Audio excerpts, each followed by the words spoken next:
Hello guys. Good evening. I hope कि आप सब लोग अच्छे होंगे। मेरा नाम अरुण और आज मैं आप लोगों के सामने फिर से आया हूँ अपने एक नए वीडियो को लेके। जिस वीडियो में मैं डिस्कस करूंगा कि हम ब्लॉब स्टोरेज को कैसे माउंट करेंगे जो डेटाब्रिक्स के साथ। अपने पिछले वीडियोस में मैंने दिखाया था आप लोगों को कि ब्लॉब स्टोरेज को कैसे प्रोविजन करेंगे। उससे पहले मैंने ये दिखाया था कि जो डेटा लेक जेन 2 को कैसे प्रोविजन करेंगे और उसको हम जो डेटाबेस के साथ कैसे कनेक्ट करेंगे with the help of mount point, और वो माउंट पॉइंट हम सर्विस प्रिंसिपल की हेल्प से कैसे क्रिएट करेंगे। आज के वीडियो में हम ब्लॉब स्टोरेज को माउंट करेंगे जो डेटाब्रिक्स के साथ। नोट करने वाली बात ये है कि ये जो माउंटिंग होगा जो ब्लॉब स्टोरेज की डेटाब्रिक्स के साथ, ये किसी सर्विस प्रिंसिपल की हेल्प से नहीं होगा। ठीक है। इस माउंटिंग के लिए हमें सर्विस प्रिंसिपल की जरूरत नहीं पड़ेगी। तो आइए हम लोग देखते हैं कि हम कैसे अपने ब्लॉब स्टोरेज को जो डेटाबेस के साथ माउंट कर सकते हैं। ठीक है। तो सबसे पहले मैं अपने रिसोर्स ग्रुप में जाता हूँ और आप लोगों के सामने मैं ये जो डेटा इंजीनियर रिसोर्स ग्रुप को यूज कर रहा हूँ और ये मेरा डेटाब्रिक्स है। ठीक है। ये मेरा डेटाब्रिक्स है और जिसको मैंने आप लोगों के सामने प्रोविजन किया था। एक बार मैं इसको खोलता हूँ, लॉन्च वर्क स्पेस करता हूँ। ठीक है।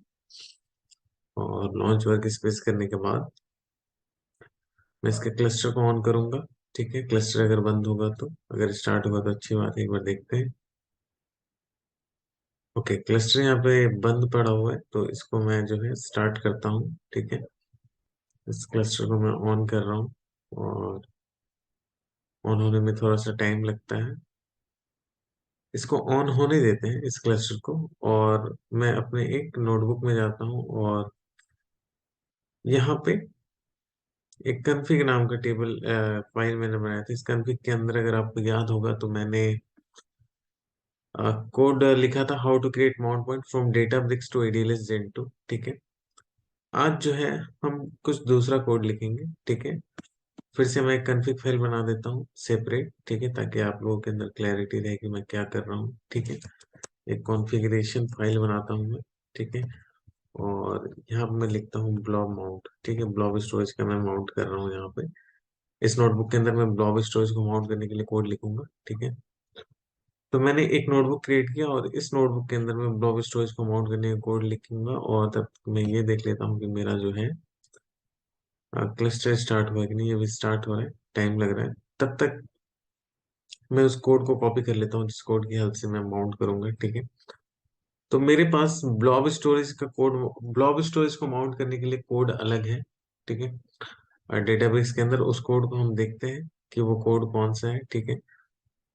यहाँ पे हम आते हैं और यहाँ पे एजोर स्टोरेज के अंदर एजोर ब्लॉब स्टोरेज विथ WASB यहाँ पे ऑप्शन आ रहा है। ठीक है। ये एजोर डेटाब्रिक्स के डॉक्यूमेंटेशन के अंदर अगर आप देखोगे तो डेटाब्रिक्स डॉक्यूमेंटेशन सब सारे ब्लॉब स्टोरेज करने के सारे माउंट पॉइंट करने के ऑलरेडी बिल्ट रेसिपी है। उस कोड को हमें उठाना है और बस कुछ पैरामीटर्स कुछ वैल्यूज को हमें पास कर देना है उस कोड के अंदर। तो ये हमारा to mount a blob storage container folder inside a container use the following command. ठीक है। तो ये हमारा कोड है पाइथन का, ये स्काला का। आप जिस भी लैंग्वेज को यूज करके माउंट करना चाहते हो आप माउंट कर सकते हो। मैं पाइथन को के कोड को उठाता हूँ, यहाँ से मैं कॉपी करता हूँ और कॉपी करके अपने डेटाबेस नोटबुक में इसको पेस्ट करता हूँ। ठीक है। पेस्ट करता हूँ, पेस्ट मैंने कर दिया। अभी क्लस्टर जो है स्टार्ट हो रहा है। अभी स्टार्टिंग यहाँ देखो दिख रहा है। यहाँ भी ये भी चल रहा है, ऑन होने की कोशिश कर रहा है। ये थोड़ा टाइम लगता है स्टार्ट होने में। ठीक है। अब इस कोड के अंदर मुझे कुछ पैरामीटर्स पास करने हैं, जैसे कि सबसे पहले तो मैं कुछ पैरामीटर्स पास करता हूँ। यहाँ पे एक नया सेल मैं ऊपर क्रिएट कर लेता हूँ। ठीक है। ओके, नया सेल हम नहीं क्रिएट करते। सबसे पहले ये देखो, ये ब्रैकेट के अंदर जो भी चीज लिखा हुआ है, राइट, ये वाला ये वाला ये वाला, ये सब जो है पैरामीटर्स का पोजीशन है। मतलब इन सब के बदले हमें कुछ वैल्यूज जो है डालनी है। इन सब जो भी इस जितने पैरामीटर्स हैं इन सब के बदले मुझे कुछ वैल्यू डालनी है।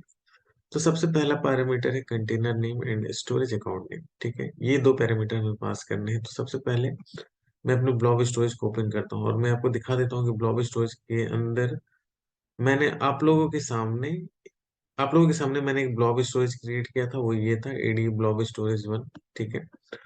और यही मेरा स्टोरेज अकाउंट का नेम था, एक्चुअली यही मेरा स्टोरेज अकाउंट का नेम है, ADE ब्लॉब स्टोरेज वन। तो इसको मैं जो है कॉपी कर लेता हूँ, ठीक है। इस स्टोरेज अकाउंट के नेम को मैं कॉपी कर लेता हूँ और यहाँ पे स्टोरेज अकाउंट नेम के बदले मैं उस वैल्यू को डालता हूँ, और उसके बाद मुझे कंटेनर नेम देना है, और कंटेनर नेम भी मुझे यहीं से मिलेगा। मैं ये क्लस्टर स्टार्ट हो गया है, ये गलती से ये क्लस्टर यहाँ पे स्टार्ट हो चुका है, ठीक है। और अब मैं क्या करता हूँ, मैं मुझे इस कोड में क्या देना था, मुझे इस कोड में कंटेनर का नेम अब पास करना है, ठीक है। तो मैं जो है कंटेनर, उस कंटेनर को ढूंढता हूँ जिस कंटेनर को मुझे माउंट करना है। तो मैं ब्लॉब सर्विस पे जाता हूँ, और इसके अंदर मैंने एक कंटेनर बनाया था डमी डेटा नाम से, अगर आपको याद होगा तो। डमी डेटा के अंदर मैंने एक CSV फाइल भी रखी थी, एम्प्लॉयज डॉट CSV। तो मैं इस डमी डेटा कंटेनर को माउंट करूंगा, और उसके बाद आपको वो एम्प्लॉयज डॉट CSV फाइल है उसको मैं रीड करके दिखाऊंगा एक डेटा फ्रेम के अंदर। तो मैंने इस डमी डेटा कंटेनर को कॉपी कर लिया, और यहाँ पे कंटेनर नेम के को रिप्लेस कर दिया उस डमी डेटा कंटेनर नेम से, ठीक है। उसके बाद माउंट पॉइंट का नाम देना है स्लैश माउंट, और माउंट पॉइंट का नेम यहाँ पे लिखना है हमें, ठीक है। तो हम यहाँ पे माउंट पॉइंट का नेम देते हैं, मैं यहाँ पे कुछ भी दे देता हूँ, YouTube demo blog, okay. YouTube demo blog, okay. मेरा माउंट पॉइंट का नेम होगा slash mount slash YouTube demo blog, ठीक है। उसके बाद मुझे एक्स्ट्रा कॉन्फिग्स के अंदर पैरामीटर्स को पास करना है, एक्स्ट्रा कॉन्फिग के अंदर पैरामीटर्स को पास करना है। और देखो मैं सबसे मैं जो है सबसे पहले ये देखो कॉन्फिग कॉन्फ की, ओके। कॉन्फ की, ये कॉन्फ की वैल्यू क्या होगी, एक बार मैं डॉक्यूमेंटेशन में जाता हूँ, ठीक है। जिस डॉक्यूमेंटेशन से मैंने कोड उठाया था, ठीक है, कॉन्फ की वैल्यू क्या होगी, तो आप नीचे जाओगे तो यहाँ पे देखो लिखा हुआ है कॉन्फ की कैन बी आइदर ये, या तो ये वैल्यू होगा, या फिर ये वैल्यू होगा, ठीक है। दोनों में से कोई भी वैल्यू हम पिक कर सकते हैं। तो मैं क्या करता हूँ, मैं सबसे पहला वाला वैल्यू पिक कर लेता हूँ, ठीक है। और पिक करके उस कोड में जाके डाल देता हूँ कॉन्फ की के बदले, ठीक है। कॉन्फ की को मैं रिप्लेस करता हूँ उस वैल्यू से। अब देखो यहाँ पे एक एक पैरामीटर अभी भी है ब्रैकेट के अंदर, जिसको हम कह रहे हैं स्टोरेज अकाउंट नेम। और स्टोरेज अकाउंट नेम यही वाला है जो हमने ऊपर पेस्ट किया था, ऊपर डाला था, राइट। तो मैं इस स्टोरेज अकाउंट नेम को उससे रिप्लेस कर देता हूँ। मैंने रिप्लेस कर दिया, और कॉलन के बाद देखो ये पूरा वैल्यू जो है कोई की नेम को पिक करेगा ये, ठीक है। ये ब्लॉब स्टोरेज का की नेम होगा, ठीक है। तो हम जो है हम एज्योर कीवर्ड को यूज नहीं कर रहे हैं, इसलिए हम इस पूरे वैल्यू को यहाँ से, इस पूरे वैल्यू को हम यहाँ से हटा देते हैं, और डायरेक्टली हम की को डायरेक्टली हम यहीं पे पास कर देंगे, क्योंकि हम एज्योर कीवर्ड को यूज नहीं करें। अगर हम कीवर्ड को यूज करते तब हम उस वैल्यू को रखते जिसको अभी हमने वहां से रिमूव किया है, ठीक है। तो अब हमें यहाँ पे azure keyword, sorry, blob storage की एक्सेस की देनी है यहाँ पे। तो हम जो है जाते हैं अपने ब्लॉब स्टोरेज में, ठीक है। ये मेरा ब्लॉब स्टोरेज है, और इस ब्लॉब स्टोरेज में हम जाते हैं, और ब्लॉब स्टोरेज के अंदर जो है यहाँ पे एक shared access signature, security and networking के अंदर shared access signature, sorry, access keys का ऑप्शन आता है। इस एक्सेस कीज पे मैं क्लिक करूंगा, ठीक है। और यहाँ पे दो एक्सेस की आते हैं, की वन एंड की 2, ओके। दोनों में से हम कोई भी की पिक कर सकते हैं, जैसे कि इसको मैंने शो किया, मैं की 1 पिक कर रहा हूँ, इसको मैं कॉपी कर लेता हूँ, ठीक है। इसको मैं कॉपी कर लेता हूँ, और कॉपी करने के बाद जाकर अपने कोड में इस वैल्यू को मैं डाल देता हूँ, ठीक है। यहाँ पे इस वैल्यू को मैं अपने कोड में जाके डाल देता हूँ। मैंने इस वैल्यू को अपने कोड में जाके डाल दिया, ओके। कॉपी नहीं हुआ ये ठीक से शायद, मैं फिर से कॉपी करता हूँ वहाँ जाके स्टोरेज में, कॉपी, ओके। और उसके बाद यहाँ अपने इस वैल्यू को यहाँ पे डाल देता हूँ, और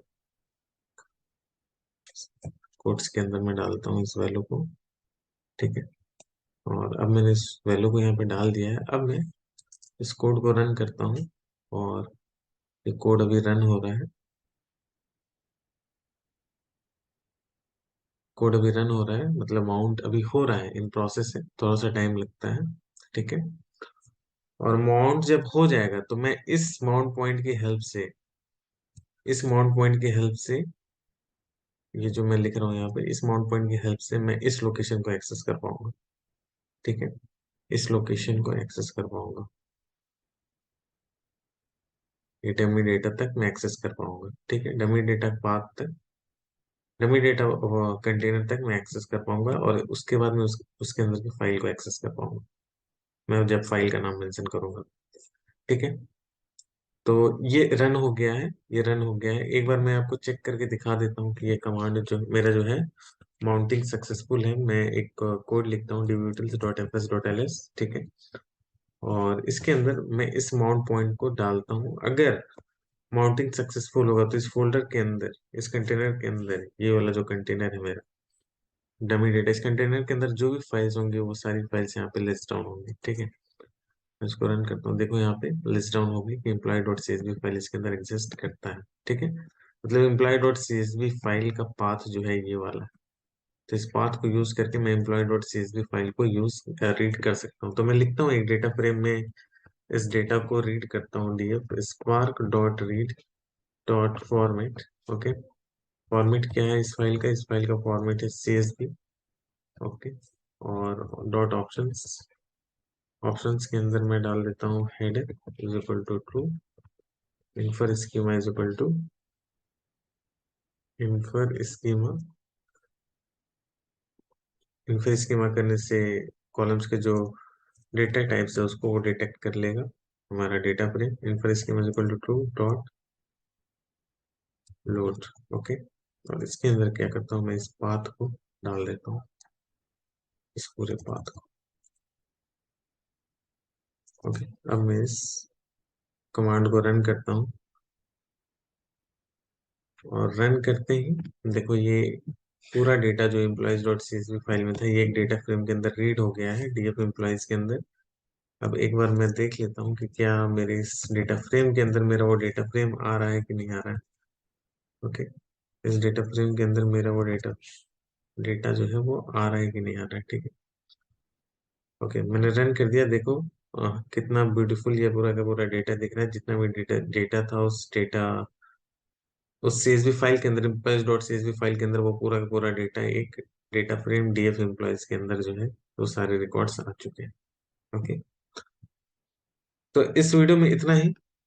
आई होप कि ये वीडियो आपको काफी हेल्पफुल लगा होगा। मैंने ये जो है एडीएलएस जेंटू और ब्लॉब स्टोरेज दोनों को माउंट करने का तरीका बता दिया। और एक चीज मैं बताना चाहता हूँ, अभी मुझे याद आ रहा है। ठीक है, आप दोनों को कोड को एक बार कंपेयर करो, एडीएलएस जेंटू और माउंट और ब्लॉब स्टोरेज दोनों को माउंट करने के कोड को देखो। दोनों का कोड जो है वो डिफरेंट है। ठीक है, ये कोड है ब्लॉब स्टोरेज को माउंट करने का, और ये कोड है एडीएलएस जेन 2 को माउंट करने का। ठीक है, ये देखो ये कोड थोड़ा बड़ा है, और ये कोड कितना छोटा सा है ब्लॉब स्टोरेज को माउंट करने का। ठीक है, पहली चीज तो है। दूसरी चीज देखो, ब्लॉब स्टोरेज को माउंट करने के लिए यहाँ पे WASBS यहाँ पे यूज होता है, जबकि एडीएलएस जेन 2 को माउंट करने के लिए देखो ABFSS यूज होता है यहाँ पे। राइट, ये ये इंपॉर्टेंट चीज है, इसको आप नोट करना है। इससे आप इसको देखकर आप समझ सकते हो कि ब्लॉग स्टोरेज माउंट हो रहा है या फिर एडीएलएस जेन 2 माउंट हो रहा है।